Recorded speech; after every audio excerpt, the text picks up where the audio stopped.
Hello student, आज हम यहाँ पर देखेंगे अल्फा डीके, बीटा डीके और गामा डीके। तो यहाँ पर हम देखते हैं अल्फा डीके क्या होता है, बीटा डीके क्या होता है और गामा डीके क्या होता है। तो सबसे पहले हम यहाँ पर देखेंगे ये क्या, यहाँ पर एक रेडियोएक्टिव सब्सटेंस है, मतलब रेडियोएक्टिव पदार्थ है जो एक लेड के बॉक्स में रखा हुआ है। यहाँ पर क्या है, एक बॉक्स पूरी तरह से क्या पूरा बंद है। ठीक, इसमें क्या एक होल है, होल के अंदर से क्या निकलेंगे, ऑटोमेटिक क्या निकलेंगे, अल्फा पार्टिकल, बीटा पार्टिकल और गामा पार्टिकल का इमिशन होगा। ठीक है, तो हम यहाँ पर देखते हैं, हमने यहाँ पर इलेक्ट्रिक फील्ड लगाया, यहाँ पर प्लस और क्या होगा यहाँ पर ये माइनस। तो इलेक्ट्रिक फील्ड लगाया तो इसमें से क्या निकला, अल्फा पार्टिकल निकला। तो अल्फा पार्टिकल कहाँ मूव हुआ, ये नेगेटिव प्लेट की ओर। अब नेगेटिव प्लेट की ओर मूव हुआ तो स्वाभाविक बात है कि इस पर जो चार्ज होगा वो कैसा होगा, यहाँ पर पॉजिटिव चार्ज होगा। फिर हमने यहाँ पर देखा कि जो बीटा पार्टिकल होता है वो कहाँ पर मूव होता है, पॉजिटिव प्लेट की ओर। अब पॉजिटिव प्लेट की ओर अगर मूव होता है तो इस पर कितना चार्ज होगा, हमारा नेगेटिव चार्ज होगा। ठीक है, तो हमको ये पता चल गया कि अल्फा पार्टिकल पे हमारा पॉजिटिव चार्ज होगा और जो बीटा पार्टिकल है उस पर हमारा नेगेटिव चार्ज होगा। अब हमने देखा कि जो गामा रे है, ये गामा पार्टिकल है, वो दोनों तरफ क्या नहीं हुआ, डिस्टर्ब नहीं हुआ। कैसा निकल गया, ये सीधा निकल गया। तो ये कैसा होता है, चार्जलेस होता है, इस पर कोई भी चार्ज नहीं होता है और इस पर इलेक्ट्रिक फील्ड का कोई भी प्रभाव नहीं पड़ता है, इलेक्ट्रिक फील्ड का कोई भी इफेक्ट नहीं पड़ता है। ठीक है, तो सबसे पहले हम यहाँ पर देखेंगे अल्फा डी के देखेंगे। तो अल्फा डी के में क्या होगा, जब कोई भी न्यूक्लियस होता है, ठीक है, क्या होना चाहता है, वो स्टेबल होना चाहता है। और स्टेबल होने के लिए क्या करता है, अपने अंदर से अल्फा पार्टिकल, बीटा पार्टिकल और गामा पार्टिकल का क्या करता है, इमिशन करता है। ये हम पढ़ चुके हैं या समझ चुके हैं। तो सबसे पहले हमने यहाँ पर देखेंगे कि जो न्यूक्लियस होता है वो क्या होना होना चाहता है, यहाँ पर स्टेबल होना चाहता है। तो हमने यहाँ पर देखा एक्स एक न्यूक्लियस है, जेड क्या है, इसका एटॉमिक नंबर है। ठीक है, और ए क्या है, यहाँ पर हमारा एटॉमिक मास है। अब इसमें से क्या होगा, डीके होगा, और डीके कौन सा हो रहा है, यहाँ पर अल्फा डीके हो रहा है। ठीक है, हमने यहाँ पर लिखे अल्फा डीके। तो अल्फा डीके में हमको पता है कि जो एटॉमिक नंबर है वो क्या हो जाता है, यहाँ पर 2 कम हो जाता है। सॉरी, एटॉमिक नंबर कितना हो जाता है, यहाँ पर 2 कम हो जाता है। और एटॉमिक मास कितना कम हो जाता है, यहाँ पर 4 कम हो जाता है। और क्या निकलता है यहाँ से, एक अल्फा पार्टिकल निकल जाता है। इसका एटॉमिक नंबर कितना होता है, 2, और एटॉमिक मास कितना होता है, 4। और प्लस क्या रिलीज होती है, यहाँ से कुछ एनर्जी रिलीज होगी, अल्फा पार्टिकल निकलेगा। ठीक है, तो हमने यहाँ पर देखा एक्स एक न्यूक्लियस है, atomic number Z, atomic mass कितना हो जाएगा, यहाँ पर ए हो जाएगा। जब क्या होता है, अल्फा डीके होता है तो जो एटॉमिक नंबर है ना, वो कितना हो जाता है, यहाँ पर 2 कम हो जाता है। और एटॉमिक मास कितना कम हो जाएगा, यहाँ पर 4 कम हो जाएगा। और क्या निकलेगा, यहाँ पर अल्फा पार्टिकल। और ये जो अल्फा पार्टिकल निकलेगा, इसका जो न्यूक्लियस होगा वो कैसा होगा, यहाँ पर हमारा स्टेबल होगा। ठीक, अगर हम यहाँ पर देखें, ये हो जाएगा 92 यूरेनियम का न्यूक्लियस और 238 इसका क्या है, ये एटॉमिक मास है। ठीक है, नंबर मतलब प्रोटॉनों की संख्या या परमाणु क्रमांक बोल रहे हैं हिंदी में। और 238 को क्या बोलेंगे, यहाँ पर हम उसका मास, मास मतलब द्रव्यमान। ठीक है, अब हम यहाँ पर देखेंगे इसमें डीके होगा। और डीके होने के बाद क्या होगा, यहाँ पर एक थ्योरियम का हमको न्यूक्लियस प्राप्त होगा, थ्योरियम का न्यूक्लियस प्राप्त होगा। और इसका एटॉमिक नंबर कितना हो जाएगा, यहाँ पर 90 हो जाएगा। सब्ट्रैक्ट हो जाएगा यहाँ पर 2, और 238 में से 4 को सब्ट्रैक्ट कर लेंगे तो कितना जाएगा, 234। प्लस हमको क्या मिलेगा, यहाँ पर हीलियम का न्यूक्लियस मिलेगा, 2 4 प्लस क्या निकलेगी, यहाँ पर एनर्जी रिलीज होगी। ठीक है, अब अगर हम यहाँ पर देखें क्या होता है, इसको हम क्या बोलते हैं, पेरेंट्स न्यूक्लियस।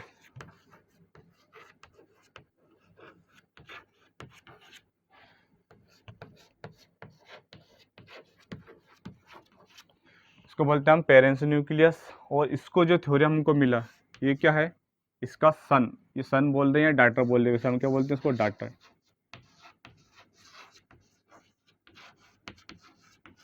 ये होता हमारा क्या होता है, डाटर न्यूक्लियस, है ना।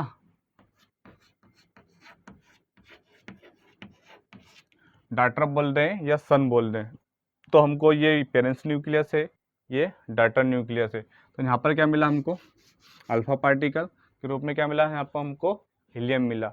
और हीलियम जो होता है इसमें प्रोटॉन की संख्या कितनी है, नंबर ऑफ प्रोटॉन कितना है यहाँ पर 2 है, और नंबर ऑफ न्यूट्रॉनों की संख्या कितनी है यहाँ पर 2 है। तो नंबर ऑफ प्रोटॉन और नंबर ऑफ न्यूट्रॉनों अगर सेम होते हैं तो वो न्यूक्लियस कैसा होता है, हमारा स्टेबल होता है। तो हमको क्या मिला यहाँ पर, स्टेबल।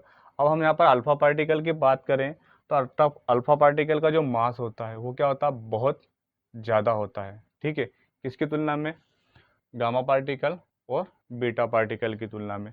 अगर हम यहाँ पर देखें, क्या देखें, इसकी सबसे पहले क्या देखें हम यहाँ पर, वेलोसिटी देखें। इसकी वेलोसिटी कितनी होती है हमारा 1.4 इंटू 10 की पावर कितना होता है यहाँ पर 7 मीटर पर सेकंड, ठीक है। अगर इसके हम यहाँ पर देखें रेस्ट ऑफ मास की बात करें, किसकी, रेस्ट मास की,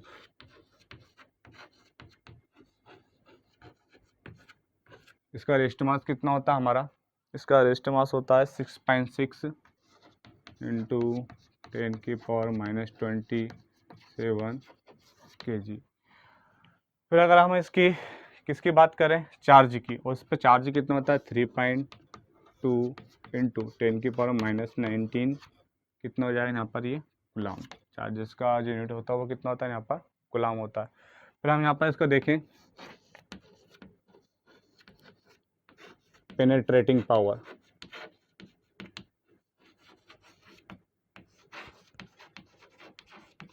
तो इसकी पेनेट्रेटिंग पावर क्या होती है, बहुत कम होती है। पेनेट्रेटिंग पावर का मतलब होता है वेधन क्षमता, ठीक है।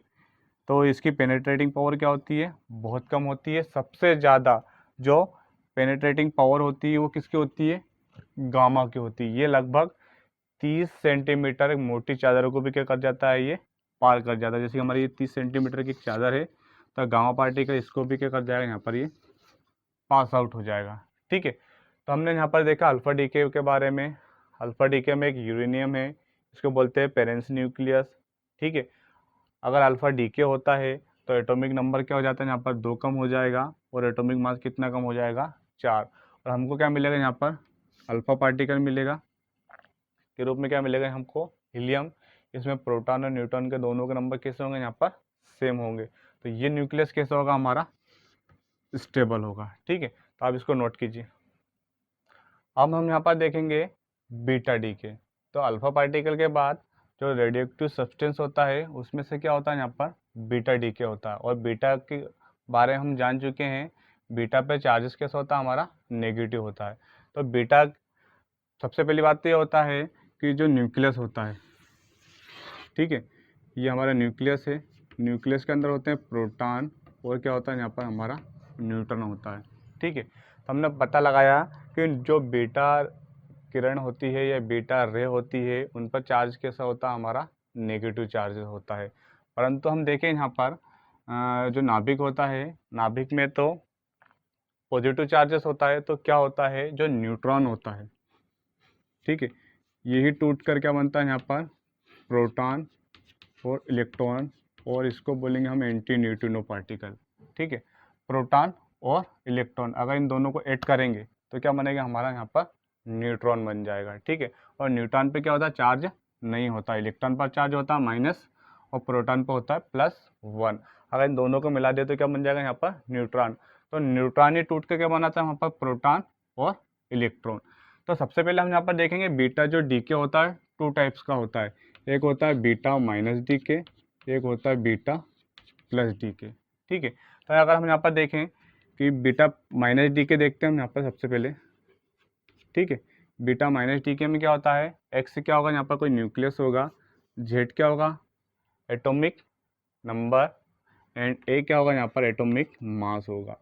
अब हमको नए न्यूक्लियस मिलेगा हमको, और नए न्यूक्लियस में क्या हो जाएगा, जो एटॉमिक नंबर है वो क्या हो जाएगा यहाँ पर +1 हो जाएगा। किस में, beta minus plus, beta minus plus, किस में प्लस, एटॉमिक नंबर में। मास में कोई भी चेंज नहीं होगा। ठीक है। फिर क्या निकलेगा यहाँ से हमारा प्लस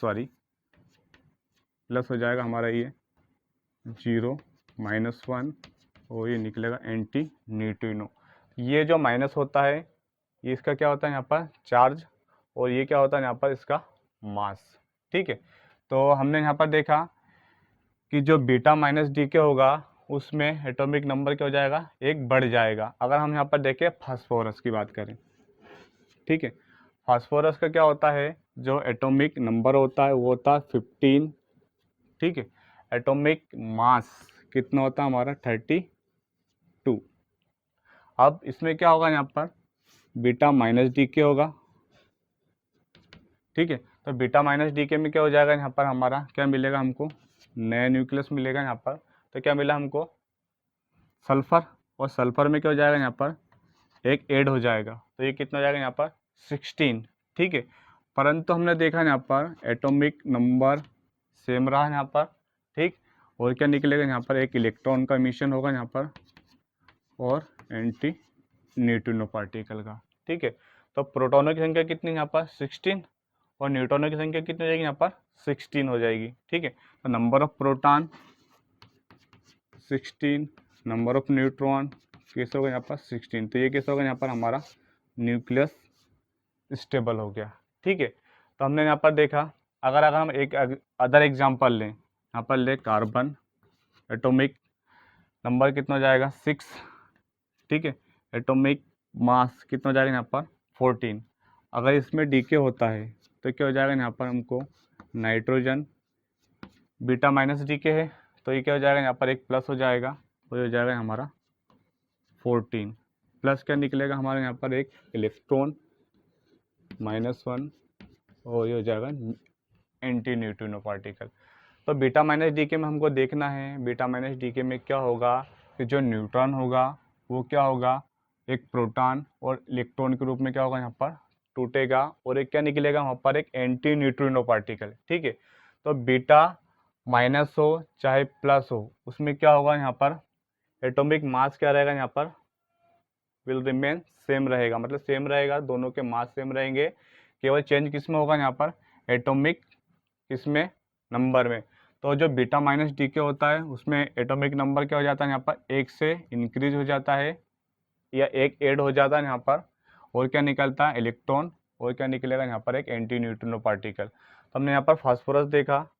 ठीक है, इसका क्या है यहाँ पर ये 15 एटॉमिक नंबर 32 एटॉमिक मास है।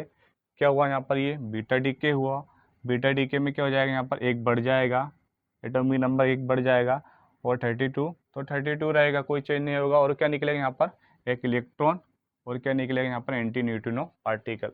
उसी प्रकार हम यहाँ पर देखते हैं कार्बन का 6 इसका एटॉमिक नंबर है, और यहाँ पर क्या होगा यहाँ पर ये 14 है ना, क्या है यहाँ पर ये एटॉमिक मास है, तो ये चेंज होकर कितना जाएगा यहाँ पर 7 हो जाएगा। ठीक, और प्रोटॉन और न्यूट्रॉनों की संख्या किस हो जाएगी यहाँ पर सेम हो जाएगी, तो हमारा जो न्यूक्लियस है वो कैसे हो जाएगा यहाँ पर हमारा स्टेबल हो जाएगा। अब हम यहाँ पर देखते हैं बीटा प्लस डी के। अब बीटा प्लस डी के में कुछ नहीं होता है, इसका अपोजिट ही है। इसमें क्या होगा यहाँ पर जो प्रोटॉन होगा, ठीक है, जो प्रोटॉन होगा वो किस में टूटेगा यहाँ पर न्यूट्रॉन में, प्लस क्या निकलेगा यहाँ पर पॉजिट्रॉन, और क्या निकलेगा न्यूट्रिनो पार्टिकल। ठीक है, जो प्रोटॉन है न्यूट्रॉन और पॉजिट्रॉन में टूटेगा। तो हम यहाँ पर देखते हैं, अब हमको क्या देखना है यहाँ पर बीटा प्लस डी के। अब बीटा प्लस डी के में क्या होगा एक्स क्या होगा यहाँ पर देखते हैं हम, यहाँ पर एक्स एक न्यूक्लियस है, जेड इसका एटॉमिक नंबर है, ए एटॉमिक मास है। ठीक है, वाई हमको दूसरा न्यूक्लियस मिलेगा, तो ये हो जाएगा Z-1। तो यहाँ पर क्या घटा लेंगे हम यहाँ पर एक, और एटॉमिक मास कैसा रहेगा सेम रहेगा। ठीक, प्लस कितना जाएगा +1 0 और न्यूट्रिनो पार्टिकल। अगर हम यहाँ पर देखें सोडियम की बात करें, सोडियम एटॉमिक नंबर कितना है यहाँ पर 11। ठीक, और एटॉमिक मास कितना है 22। रेडिश इसमें क्या होगा बीटा डी के होगा, और बीटा डीके के बाद क्या हो जाएगा यहाँ पर, ये नियोन में चेंज हो जाएगा। घटा लेंगे यहाँ पर हम 11 में से 1, तो कितना जाएगा यहाँ पर हमारा 10, और एटॉमिक मास तो सेम रहेगा, प्लस क्या निकलेगा हमारा पॉजिट्रॉन। ठीक है, पॉजिट्रॉन क्या होता है, इलेक्ट्रॉन का क्या होता है, ये एंटी होता है। ठीक, इस पर चार्ज कैसा होता है हमारा पॉजिटिव, इलेक्ट्रॉन पर कैसा होता है नेगेटिव। ये हो गया हमारा न्यूट्रिनो। ठीक है, तो बीटा डीके में क्या हो जाएगा, एक माइनस हो जाएगा। ठीक, तो ये हमारा बीटा डीके हुआ। उसके बाद देखते हैं हम यहाँ पर गामा डीके। गामा डीके में कुछ नहीं होता है, आप देखें यहाँ पर हम आर्गन की बात करें, यहाँ पर गामा डीके देखते हैं। गामा डीके में क्या होगा, ये आर्गन है हमारा, इसका एटॉमिक नंबर 18, एटॉमिक मास 40। इसमें क्या होगा, यहाँ पर डीके होगा, ये स्टार लगा देते हैं हम यहाँ पर। ये आर्गन प्लस गामा पार्टिकल 18, वही हो जाएगा हमारा एटॉमिक मास कितना हो जाएगा इसका 40। सबसे पहली बात तो ये है हमारा कि अगर गामा डीके होता है तो एटॉमिक नंबर और एटॉमिक मास में कोई भी चेंज नहीं होता है। ठीक है, ये स्टार का मतलब क्या होता है, ये कौन सी स्टेट में हमारा आर्गन, एक्साइटेड स्टेट में है, मतलब उत्तेजित अवस्था में है। जब ये क्या होता है, एक्साइटेड स्टेट से ग्राउंड स्टेट में आता है, तो गामा पार्टिकल का क्या करता है यहाँ पर, ये इमिशन करता है। ठीक है, तो स्टार का मतलब क्या होगा यहाँ पर, ये एक्साइटेड स्टेट, और ये हो जाएगा हमारा ग्राउंड स्टेट। मतलब हायर एनर्जी लेवल से जब लो एनर्जी लेवल में आएगा तो वो क्या करेगा, यहाँ पर हमारा गामा पार्टिकल का इमिशन करेगा। इसमें एटॉमिक नंबर और एटॉमिक मास में कोई भी चेंज नहीं होगा। ठीक है, तो इसको आप नोट कीजिए।